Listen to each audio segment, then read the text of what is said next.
નમસ્કાર.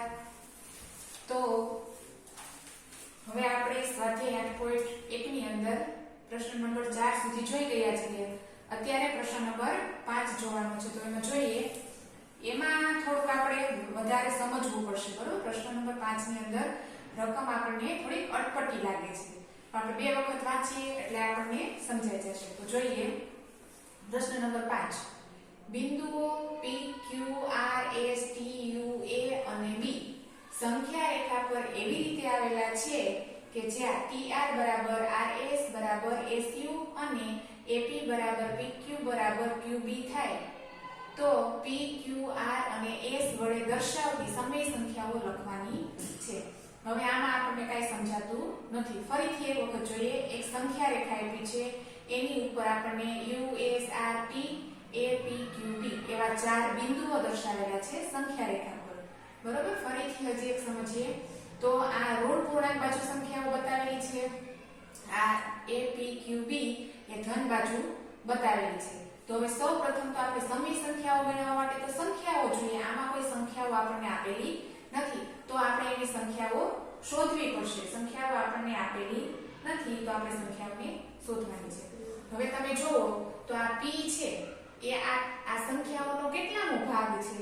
તમે જુઓ, આ P છે એ આ 2 અને 3 ની વચ્ચેનો કેટલામો ભાગ છે?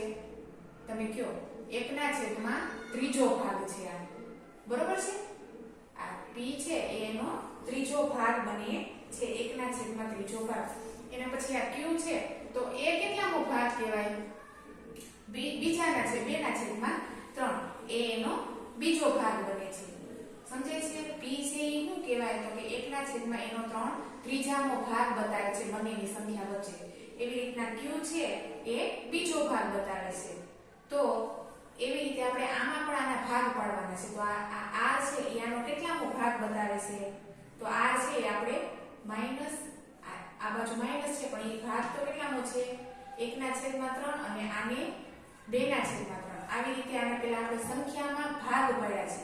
ટૂંકમાં આપણને કોઈ વર્તુળ આપ્યું ને એના 4 ભાગ પાડે, એવી રીતના આના આપણે 3 ભાગ પાડ્યા છે. છેદમાં 3 લખીને આવી રીતે ભાગ પાડ્યા છે. તો હવે ભાગ પડી ગયા પછી આની આપણે સમય સંખ્યા મેળવવા માટે સૌપ્રથમ કોની સમય સંખ્યા મેળવશું? તો આપણે બિંદુ પેલા P માટે સંખ્યા મેળવવા માટે, તો બિંદુ P માટે સંખ્યા મેળવવી છે એટલે સંપૂર્ણ પેલા અહીંયા 2 થી આગળ આવે છે, એટલે કે આપણે પેલા 2 તો લખી નાખવાના છે. હવે P માટે શું છે? તો કે 1/3 છે. આ P માટે છે. એના માટે સમય સંખ્યા મેળવવા P માટે આ રીતે થાય. જો આ ધન બાજુ છે એટલે સરવાળો થાય, જો ઋણ બાજુની ક્રિયા કરવાની આવે તો અહીંયા માઈનસ આવે. આમાં આપણે પહેલા સૌપ્રથમ સમય સંખ્યા મેળવવા માટે આ અપૂર્ણાંકની સમજ મેળવવાની છે. તો આનો આપણે લસા લઈએ તો લસા કેટલો આવે? અહીંયા 3 આવે તો અંશમાં પણ 3 સાથે ગુણાકાર થાય, એટલે આનો લસા 6 આવે. આપણે મૌખિક રીતે અહીંયા કરીએ, આનો લસા અહીંયા 6 આવે એટલે 6 + 1 અને છેદમાં 3 એટલે કે 7/3. P માટે 7/3. એવી રીતે આપણે બિંદુ Q માટે લેવાનું છે. બિંદુ Q માટે, તો Q માટે કઈ સંખ્યા છે? 2 તો આવે જ. 2 તો તમારે સંખ્યા ફરજિયાત આવે, કારણ કે 2 પછીની બધી ક્રિયાઓ છે એટલા માટે. હવે એનો ભાગ કેટલામો છે? 2/3. તો હવે અહીંયા પણ લસા લઈએ એટલે અહીંયા 3 આવી જાય એટલે 3 દુ 6 થાય. અહીંયા 3 દુ 6 અને આ બાજુ તો 2 છે જ અને છેદમાં 3 એટલે કે 8/3.